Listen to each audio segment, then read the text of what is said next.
Yo, what's up, everybody? This is your boy Nick, aka hashtag Norman Swag, aka the number one. So, this is a new segment that I like to call Positive Enforcement by me, Nick Barnes.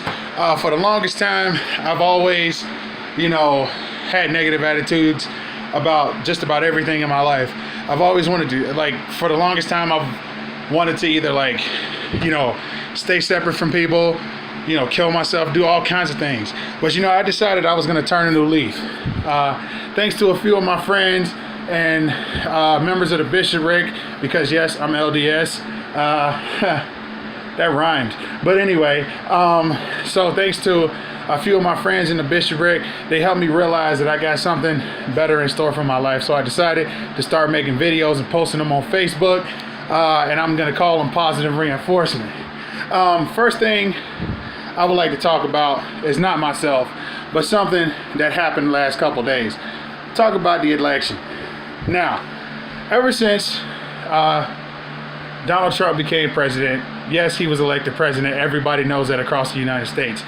There have been riots. There have been Democrats hating Republicans, Republicans hating Democrats, and people just hating people all over the world. There was a post that I saw on Facebook where a guy, he posted on his wall of a baseball park, I believe it was, that had a sign that said, "Make America White Again," and it had a swastika in between the letters.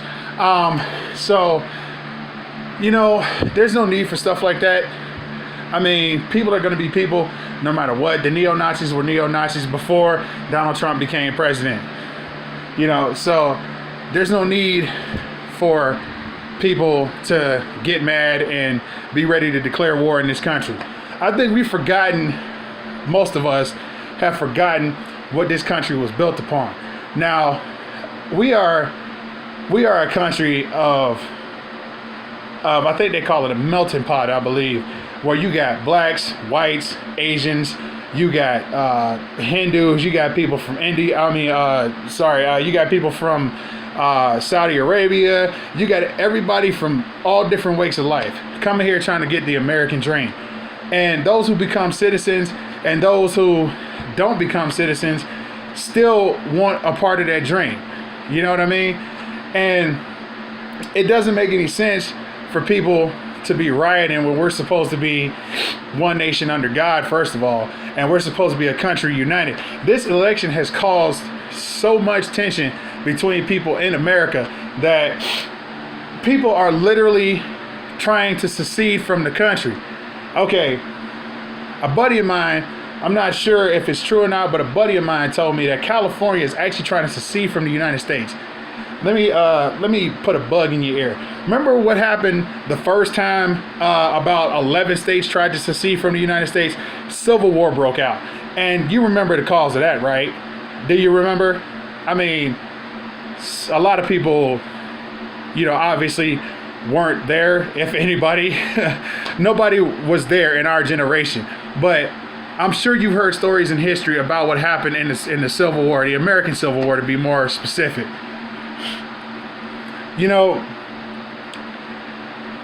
Donald Trump is president now.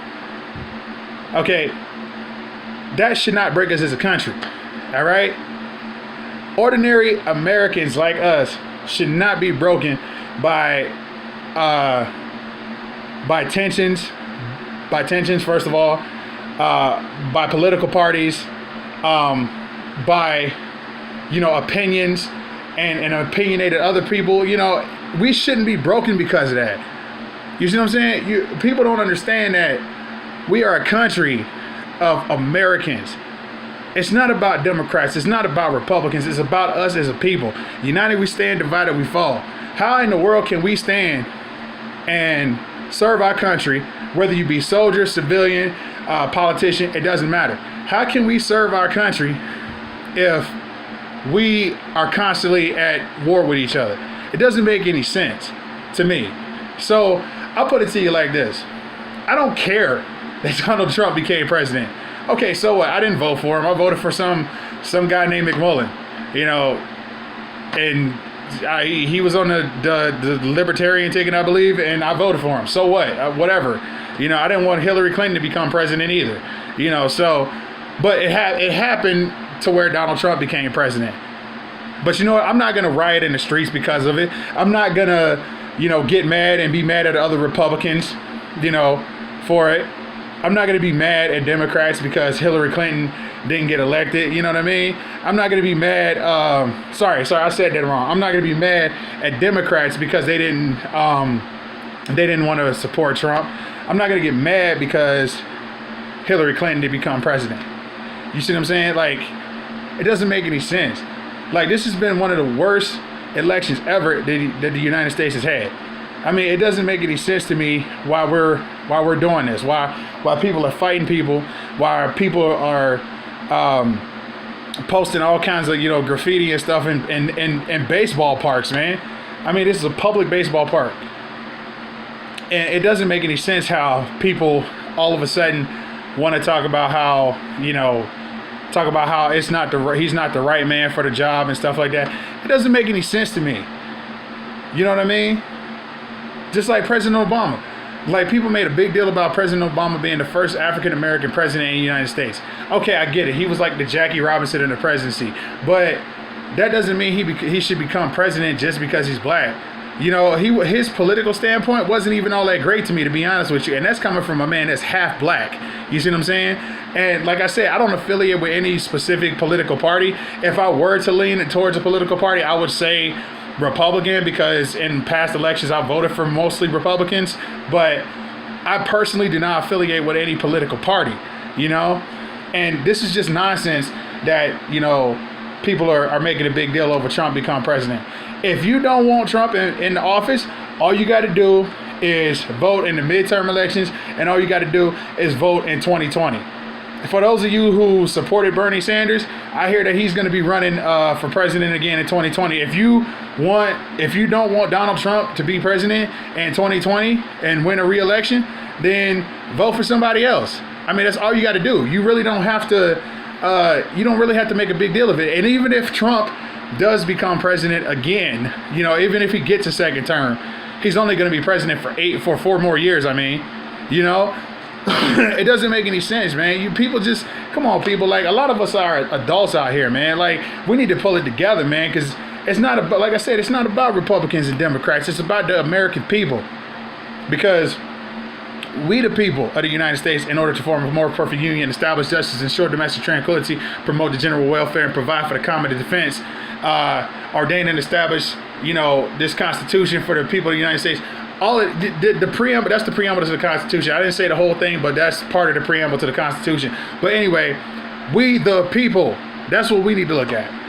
The Declaration of Independence, it says, we hold these truths to be self-evident. Oh, sorry, that's the Gettysburg Address, my bad. And in the Declaration of Independence, it says that we have the right to life, liberty, and the pursuit of happiness. So whether you're black, white, Asian, Middle Eastern, gay, straight, it doesn't matter. You have a right to life, liberty, and the pursuit of happiness. And I don't care who is in office, nobody can take that away from us, not even Donald Trump himself. There is a reason why we have checks and balances set up in our country. Because even if President Trump screws up, he can still be impeached. He can still face charges. You know, people can still vote him out of office. He doesn't have complete control of the country. The Congress could try to pass a bill. He could veto the bill, and with 2/3 of vote, majority vote in Congress, it could be turned over. A president's veto can be turned over by Congress. You see what I'm saying? So he became president, but he doesn't have total control of the country. And I think that's the misunderstanding a lot of people have. They think that since Donald Trump has become president, he's got complete control of the country. No, he does not have complete control of the country. The United States is still the United States, with or without Trump, with or without President Obama, with or without President Bush. Doesn't matter. Clinton, all the way down back to George Washington. The United States is the United States no matter what. That's all I got to say on that, man. So come on, people, let's get it together, all right? This your boy, #Mormon Swag, a.k.a. Nick, signing off. Peace.